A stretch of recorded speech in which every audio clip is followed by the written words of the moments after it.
በህወሓት ተደራዳሪዎች የተፈረሙ ቁልፍ ስምምነት አጀንዳዎች አሉ። ከዚህ ውስጥ አንዱ አጀንዳ በአጭር ቀናት ውስጥ አሁን ያለው የህወሓት መዋቅር ፈርሶ የፌዴራል መንግስት የሚመራው የጊዜያዊ አስተዳደር ይቋቋማል ይላል። በዚህ በሚዋቀረው የጊዜያዊ አስተዳደር ውስጥም የትግራይ ህዝብ የሚወክሉ አካላት ይሳተፋሉ ይላል።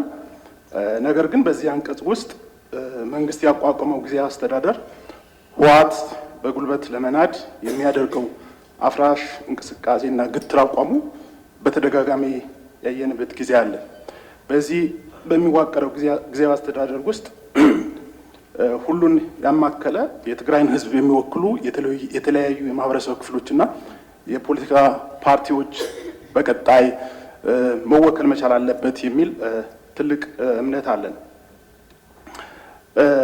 በስምምነቱ መሰረት ህወሓት ሙሉ በሙሉ ትጥቅ እንዲፈታ እንዲሁም ያስገድደዋል። ነገር ግን ዲዲአር አለመጠናቀቁ ህወሓት ብቸኛ መሳሪያ የታጠቀ የፖለቲካ ፓርቲ አድርጎታል። ይህ ከትግራይ ክልል ሰላም መደፍረስ አልፎ አጠቃላይ የሀገሪቱ የሰላም ጠንቅ እንዲሆን አስችሎታል። ቅድም በተከበሩ ምክር ቤት አባል እንደተነሳው